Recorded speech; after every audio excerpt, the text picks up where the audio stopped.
2021년 12월 28일 오늘 새벽 말씀은 욥기 40장 6절에서 24절까지의 말씀입니다. 그 때에 여호와께서 폭풍우 가운데에서 욥에게 일러 말씀하시되 너는 대장부처럼 허리를 묶고 내가 네게 묻겠으니 내게 대답할지니라. 내가 내 공의를 부인하려느냐? 내 의를 세우려고 나를 악하다 하겠느냐? 네가 하나님처럼 능력이 있느냐?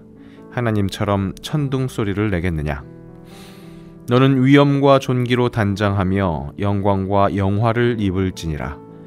너의 넘치는 노를 비우고 교만한 자를 발견하여 모두 낮추되 모든 교만한 자를 발견하여 낮아지게 하며 악인을 그들의 처소에서 짓밟을지니라. 그들을 함께 진토에 묻고 그들의 얼굴을 싸서 은밀한 곳에 둘지니라.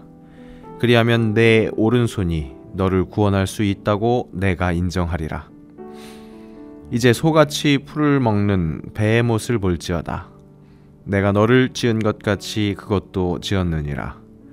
그것의 힘은 허리에 있고 그 뚝심은 배의 힘줄에 있고 그것이 꼬리치는 것은 백향목이 흔들리는 것 같고 그 넓적다리 힘줄은 서로 얽혀 있으며 그 뼈는 놋관 같고 그 뼈대는 쇠 막대기 같으니 그것은 하나님이 만드신 것 중에 으뜸이라. 그것을 지으신 이가 자기의 칼을 가져오기를 바라노라. 모든 들짐승들이 뛰노는 산은 그것을 위하여 먹이를 내느니라. 그것이 연잎 아래에나 갈대 그늘에서나 늪 속에 엎드리니 연잎 그늘이 덮으며 시내 버들이 그를 감싸는도다. 강물이 소용돌이 칠지라도 그것이 놀라지 않고 요단 강물이 쏟아져 그 입으로 들어가도 태연하니 그것이 눈을 뜨고 있을 때 누가 능히 잡을 수 있겠으며 갈고리로 그것의 코를 꿰을 수 있겠느냐. 더 이상 할 말이 없습니다. 대화가 이뤄지는 상황에 따라 다를 수 있겠지만 이런 말은 분명 대화를 단절시키는 기능이 있습니다. 대화는 주고받는 것인데 말을 더 이상 하지 못하겠다는 것은 듣는 것도 어렵다는 것을 어렴풋이 내비치는 말입니다. 과하게 해석하면 관계를 이어가는 것 또한 포기하겠다는 그런 말로도 확장시킬 수 있을 법한 말입니다. 그만큼 강력한 표현이라는 것입니다. 그런데 오늘 본문 바로 앞절, 그러니까 어제의 말씀 마지막 절에 나타난 이 욥이 하나님께 한 마지막 대답이 이것이었습니다. 다시는 더 대답하지 아니하겠나이다. 물론 욥이 그렇게 대답한 중심에는 자신의 비천함을 깨달은 이유가 있었습니다. 하나님께 감히 대답할 수 없는 자신이 한계를 이미 체험한 것이죠. 하여튼 오늘 본문이 시작될 때의 그때에는 바로 이런 때였습니다. 욥이 이제 더 이상 하나님과의 대화를 포기하는 시점. 하지만 하나님은 이 대화를 포기하지 않으십니다. 오히려 더 제대로 자세를 정비하고 대답해보라고 욥을 독려하십니다. 마치 이미 카운터펀치를 맞아서 해롱되면서 뒷걸음질 치고 있는 복서를 코너로 몰아세워서 마저 흠씬 주먹세례를 퍼부려 주려는 그런 자세로 읽힙니다. 오늘 본문만을 떼어놓고 본다면 정말 하나님께서 욥이 정신 차리라고 그렇게 옳은 말씀만 퍼붓는 것 같은 그런 모양새입니다. 하지만 오늘 욥과의 대화를 이어가고 있는 하나님의 본 뜻은 결코 욥에게 계속해서 면박을 주기 위한 것이 아니었습니다.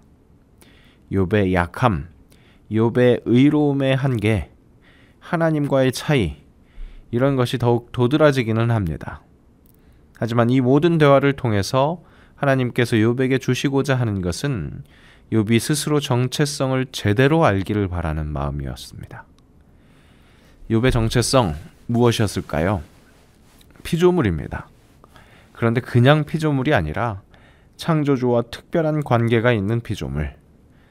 창조주와는 확실한 차이가 있지만 그렇지만 분명 창조주 하나님의 형상대로 지음받은 고귀한 존재. 그것을 가르쳐 주시기 위함이었습니다. 삶의 문제, 고통, 고난에서 오는 온갖 질문의 해답이 거기 있기 때문입니다. 나와 하나님, 그 관계만이 인생의 어려운 문제의 해답이 될 수 있습니다. 오늘 본문은 눈높이 교육이라고 할 수 있습니다. 욥의 이해를 돕기 위해서 베헤못이라는 동물을 묘사하십니다. 그런데 안타깝게도 현대의 우리는 이것이 정확하게 어떤 동물인지는 모릅니다. 하마, 큰 악어 정도로 추정합니다. 신화적 관점에서 신화적 하마를 가리키는 것으로 보기도 합니다. 하여튼 20절에 이렇게 표현합니다. 하나님의 만드신 것 중 으뜸이라. 여기서 으뜸이라는 의미로 사용된 레시트라는 단어로 인해서 하나님이 창조하실 때 가장 먼저 지으셨다라는 의미로도 읽을 수 있습니다. 이 베헤못의 우월함을 나타내는 겁니다. 사람도 인정할 수밖에 없는 우월함, 그것은 두려움의 존재가 될 수 있습니다. 맞습니다. 이 베헤못은 그렇게 우월함으로 두려운 존재가 될 수도 있는, 분명 하나님이 지으신 것이지만 정말 괴물이 되어버려서 하나님의 질서에 대항하는 그런 존재가 될 수 있습니다. 그래서 그렇게 하나님의 질서에 대항하는 모든 악인을 상징할 수도 있습니다. 재미있습니다.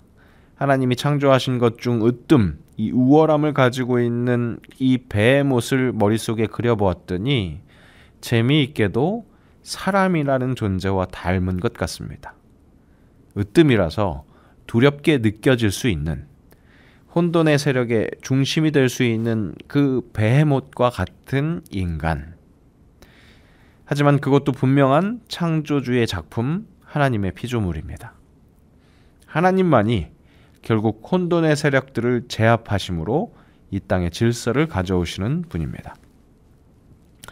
오늘 베헤못을 설명하시는 하나님의 말씀을 그 으뜸되는 베헤못도 하나님이 제압하신다, 그렇게 1차원적으로만 읽을 수도 있습니다. 그렇게 하나님의 크심을 찬양할 수도 있습니다.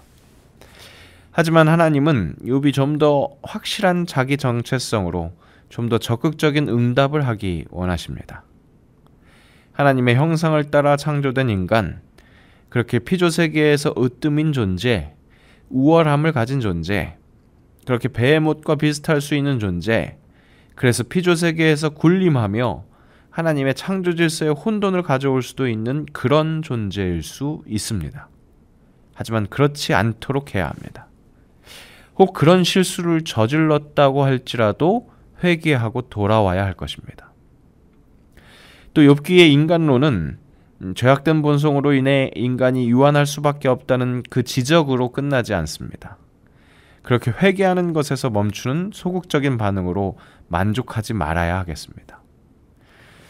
어제 본문에서 욥이 자신의 손으로 입을 막고 그의 보잘것없음을 고백할 수밖에 없었던 그 상황이 회개의 이 소극적인 리액션이었다고 할 수 있을 겁니다.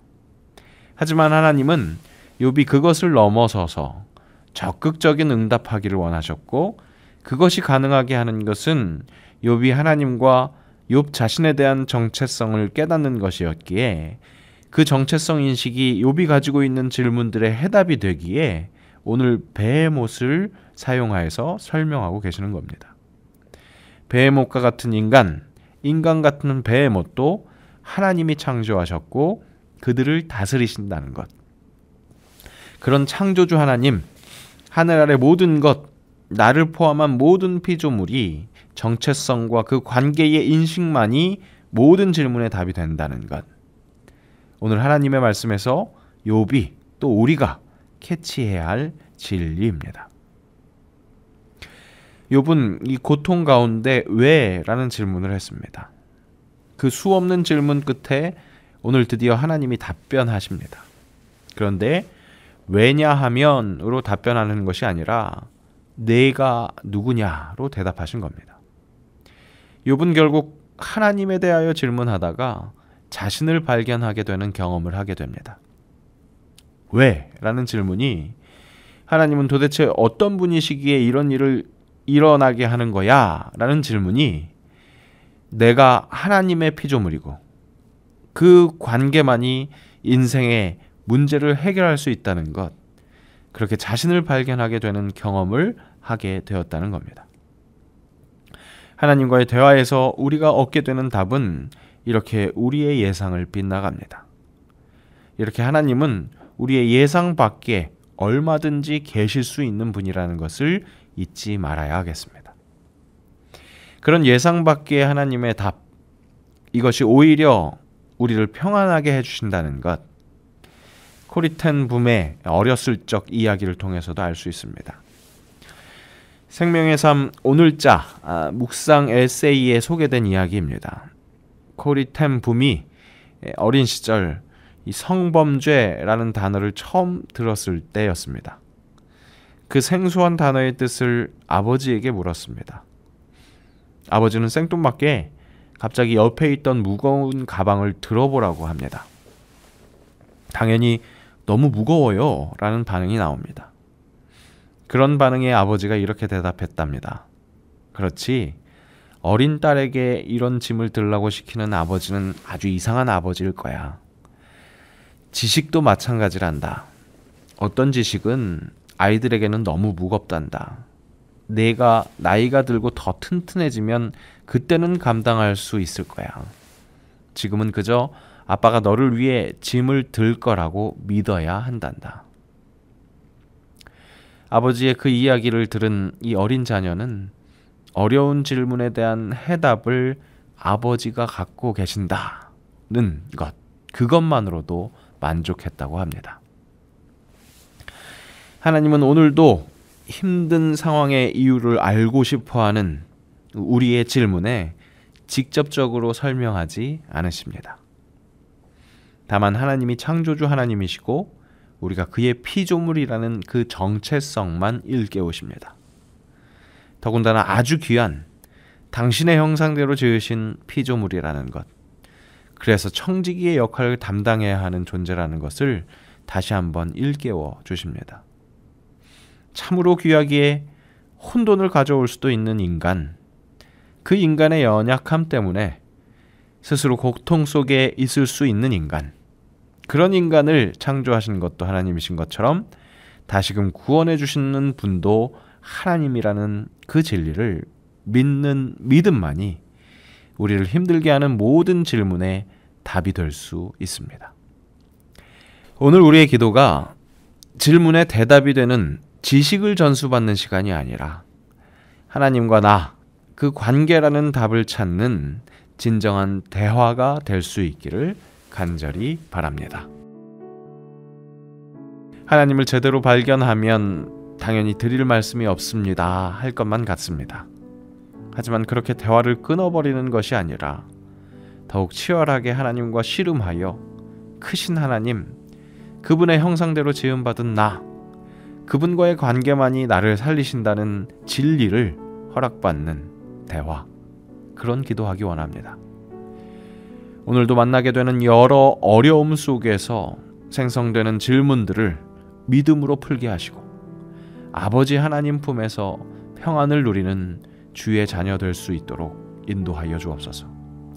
그렇게 내가 믿는 분, 내가 속한 분을 찬양하며 성실히 살아가는, 진실이 살아가는 오늘 하루 되게 하옵소서. 예수님의 이름으로 기도합니다. 아멘.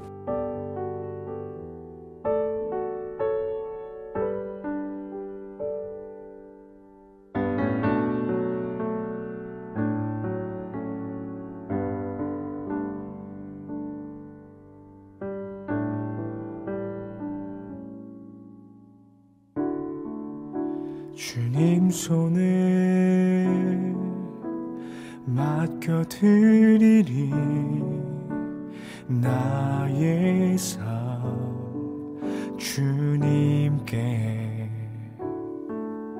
주님 손이 나의 삶 붙드네. 나 주의 것 영원히.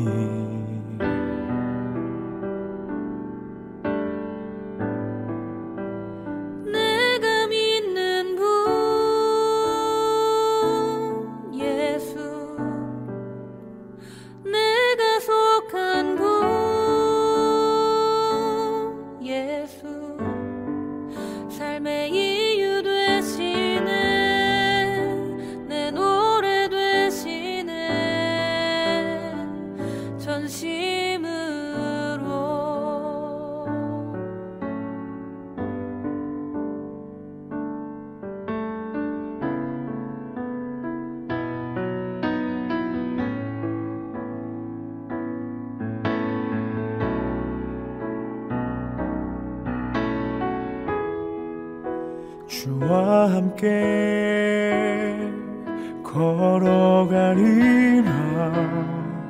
모든 길을 주실래. 주 뜻 안에 나 살아가리. 주의 약속은 영원해.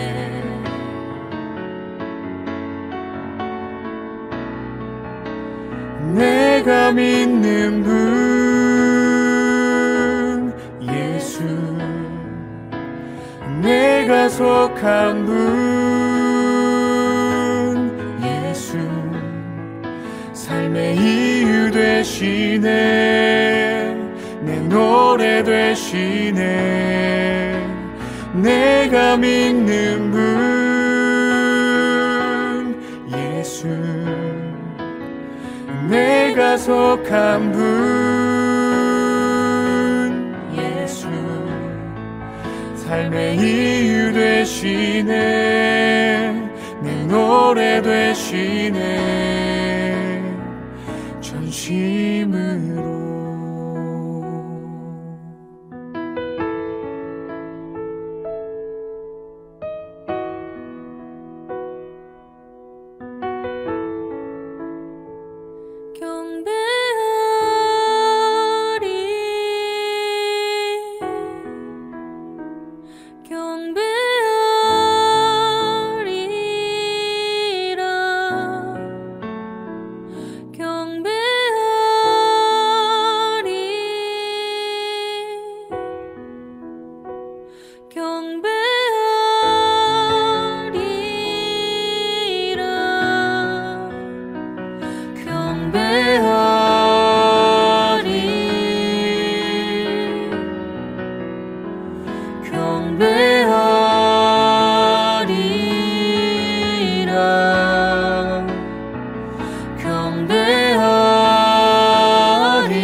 내가 믿는 분 예수, 내가 속한 분 예수, 삶의